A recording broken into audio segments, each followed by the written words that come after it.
What's up, Nathan? What do we got on the sports agenda this coming week? Well, Randy, I guess we're making the transition from basketball into the spring sports because basketball season kind of ended quickly on us. That was very quick. Yeah, within a week, we had everybody went out pretty quick. Mm-hmm. So yeah, on Monday night we had the 11th Region girls first round, and Great Crossing beat Madison Central girls 59-44, and then Paul Lawrence Dunbar beat Berea 57-32, and then Tuesday night we had a heartbreaker over there at Central. Creek beat Central 57-55, and then Douglas beat the Community 73-32, and so high school basketball was done like that. It's over very quickly. It happens like that sometimes. Yeah, that's the way it goes. Yeah. Then over the weekend, the Berea College ladies went up to Holland, Michigan, and they fell in the first round of the NCAA Division III tournament to Illinois Wesleyan 76-50, and then the OVC tournament, the Colonels did defeat Tennessee State in the first round 58-48, and then they lost to Belmont 60-50 in the semifinals, and Belmont went on to win the whole thing. So they're back to the NCAA tournament. So basketball is done. Over. Quick. Yeah. It happened now, quick. Baseball and softball. Yeah, the good thing there is high school and baseball and softball won't start until next Monday. Sure. But the college seasons are already started, and those EKU teams are doing great. I mean, the EKU baseball team over the weekend swept Norfolk State in a 3-game set, so they've won 7 in a row. And the EKU women won 3 games at home over the weekend. Now they've won 16 in a row. It's a program record winning streak. So both those teams are rolling along and doing great. Nice. I guess tennis too, right? High school tennis and okay. Yeah, that'll start next Monday too. That'll start next Monday too. Yeah, so we get a week off. We have a little week here with not much going on. So I got you. Okay. Not a whole lot of scores going across the bottom of the screen there. Sure. Yeah. Not a whole lot. What else is going on as far as any analysis on kind of what Madison Central, Madison Southern, Model, Berea baseball, softball? Do you know anything? Yeah, it should be an interesting year. I mean, Madison Southern softball in particular is highly ranked. A lot of people think that they have a chance to win the 11th region. They got all the way to the final last year before Woodford County beat them. And Madison Central is always strong. And actually, Madison has 4 seniors who have already signed college scholarships, and another kid, Cruz Newman, who's committed to a Division I school in Tennessee. So they've got quite a good group coming back, and they got to the 11th region semifinals as well last year. So they have a pretty good team coming back as well. So we'll be kind of delving a little more into that this week. But it looks like they both have a chance to do big things this year. I know Southern got to the 11th region semifinals last year, and then they changed coaches. They have Jason Langfeld coming in, who's used to play at EKU. And, of course, over at Central, you got the legendary Steve Roof, who seems like he's been there for 47 years. Yeah, it does. They won a couple 11th region titles and send a bunch of kids off to college every year and play at a school places all around the state. So they've got a good group coming back. What's the kid's name? Oh, I can't think. Bryce Travis, who signed with EKU. He's a pitcher for Eastern. So they've got some good talent coming back there. So it'll be very competitive. Steve Roof always has those guys ready to make a run at the 11th region title.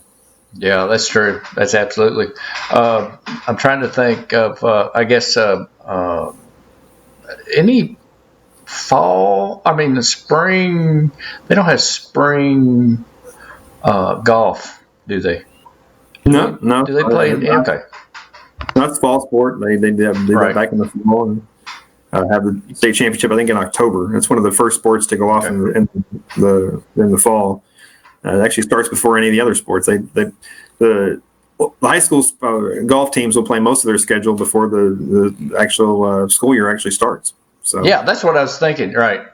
They play a lot really early. So right. So there's a lot going on. Of course, we got SEC tournament coming up this week as well. And Cats will be the number 1 seed there and get a double bye into the quarterfinals. They'll won't play till Friday, so a lot of action going on. Then the madness starts, and this year, who knows, man? It's been a crazy year, and who knows who might win the national championship this year? Yeah, who knows? It's all wide open. Yeah, I mean the Cats were down by 15 on Saturday, and I left the house here and went over to the EKU baseball game because wanted to catch the last couple innings of that. Jacob Ferris, the kid from Central, was throwing a complete game, 3-hitter. So I wanted to go over there and catch the end of that. And then I looked at my phone, and UK came back from 15 down to beat Florida. So it could be a wild March. So. And there's the SEC tournament is in Nashville, correct? Yes. Is it in Nashville? Yes. Yeah, that's right. Okay. Mm-hmm. I wonder if the tornado damage or anything is going to affect any of the venues or anything. Have you heard? I don't think so. I hope not. But I didn't know. I know that a lot of the damage is over in Cookeville, which is actually where Tennessee Tech is. Oh, which is a team which is an OVC team that's obviously in the same conference as EKU. So that's horrible. Like 22 deaths down there. It was it looked horrible thing. So it looked bad. Yeah, but well, like I said, as far as I know, everything's still going on. And then you got everybody worried about the coronavirus too. Oh yeah, true. Yeah, well, that's true. That's a good point for the week and everything. And so I mean, it's kind of crazy. So well, you got the KHSAA going on. I wonder how they're going to make any new rules for that. I haven't heard anything, but the girls start Wednesday. Right, I know. The girls start Wednesday. Yeah, the girls start Wednesday at Rupp Arena. Franklin County won the 11th region, so they'll be 11th region representative. I think they play Anderson County in the first round of the tournament. I think so. Yes. The boys tournament is the week after that, so that's right there at Rupp Arena too. So it's be interesting to see what happens. I know they had the one case in Anderson County, and they quarantined the person. And, hopefully that's the end of it, but who knows? I know. We talked about Berea College playing in the women's Division III tournament this past weekend up in Michigan, but there were Division III men's games this weekend played in empty arenas. Wow, really? They wouldn't let spectators in. So, so that's great. It's crazy. That's really got to affect the players. I mean, I don't know how I would do that. Yeah. I mean, it's got to be a weird feeling to try to play in an empty gym and play it's one thing to practice, but one thing to play in a meaningful game. And I think I would want to have it set up where you make a basket, you got a Foley guy there, hit the applause button. I mean, or something. There's got to have some kind of feedback, right? Yeah, it'd be like a TV sitcom with the laugh track or something. Yeah, I mean, I don't know. That'd be really weird playing without spectators. Yeah, I know. Maybe I think they did a soccer tournament over in Europe without spectators this past week. Yeah, it's been really bad in Italy the last few weeks. So I think they've done some of that as well. So I mean, I kind of feel like so far here in America, maybe it's a bit of an overreaction, but I guess you can't be too careful, I guess. But I'm just glad everybody's washing their hands now, so that's good. Yeah, that's just good. That's just good hygiene. Period. Yeah, exactly. I mean, that seems like good common sense any day of the week, regardless. Yeah. So, but well, let's see. We'll have to see what happens. But I know it's day by day on a lot of people's minds, and it's kind of freaking everybody out. So, hopefully it'll all get cleared up. And I wanted to. Hey, we're going to give a little shout out. We were both at Apollo's on Saturday. Yes, we were. Wesley Brown debuted his Hillbilly Hustle. Yeah. We were both there. Did you get a signed book? I did. I got a signed book. I haven't got the book yet, but I had the beer. So. Oh, that's right. That's right. You got the glass. Yeah. I got the beer in the glass, so it's good. It's good beer. Country Boy makes good beer, and I hope I get a copy of the book and check it out. And Wes is obviously he sponsors our Athlete of the Week at the exactly. Right. So we love Wes. He's a great guy, and we wanted to make sure we went over there. And I ran into you and about 3 or 4 other people I know. So that was a good crowd. Yeah, to support him and the book and the beer and all that. And I watched about the first half of the EKU Belmont game right there at Apollo. Yep. So I'm halfway through the book. Okay. Already, so it's kind of like half fiction, half nonfiction. Huh? It is. How Wes described it. Right. Yeah, it's pretty funny. It's good. All right. Any forecasting on the who's going to be on the show this week? Any news? I think we're going to have A.W. Hamilton and maybe a couple of the players as well. I texted him this morning and said on the show, and he said love to. And I said, hey, if you got a couple seniors, maybe Lachlan or something, to come on. Check it out. But we did have a chance to. Ricky was up in Evansville for the 2 games, and she did have a chance to talk to Lachlan Anderson and his family. His family. I saw that. I read that. to watch the senior night and then to watch the games in Evansville. So we have a cool story about that if you guys want to check it out at richmondregister.com. Sure. She talked to his dad and his grandmother and him as well. So it's really cool that they came 9,000 miles to watch him play his last couple of college games. So if you want to read that story, it's online, and it's kind of a cool thing. I read that story. That was pretty neat. 9,000 miles to come to Evansville, Indiana. Yeah. It really is a small world.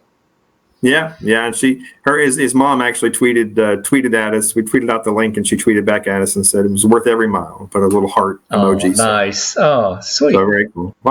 Everybody loves Lockman, man. He's a guy and kind of a fan favorite over there. Yeah, he's a good kid. We'll be sad to miss him, but so maybe we'll miss him. So, but like I tweeted out, no worries, mate, as they say in Australia. And so we'll see you somewhere down the line. He's going on a walkabout. Yeah. In the outback somewhere. Outback somewhere. So I guess he's going back home, right? I mean, I guess. He might. I guess him and Nick Mayo were still good buddies, and they actually we're going to start a clothing line together. Oh, really? So I'm not sure if they're going to do that. Because last I checked, Nick was in China playing over there. So, shoot. Okay. So I don't know. They were going to have a clothing line called Deadline, which we were trying to talk them into giving us some free swag clothes to wear on our show, Right. Deadline. Paper. Deadline, sports writers and newspapers. And the Deadline. So, so hopefully we can work that out and have them on. But we're going to have A-Dub on this day. So I don't know. So I know that they were disappointed that he couldn't beat Belmont, but 12-6 in the league is a huge step up from the last couple of years. And won their first OVC tournament game in 6 years, so it's that's pretty progress. Huge. Yeah, taking steps forward there. We're getting there. That's pretty huge. Going forward. All right, Nathan. I guess that's all we got this week, right? Coming up. Yeah. Check us out at Richmond Sports on Twitter, or Register Sports on Facebook, and richmondregister.com. Everything's there, all the stories and everything.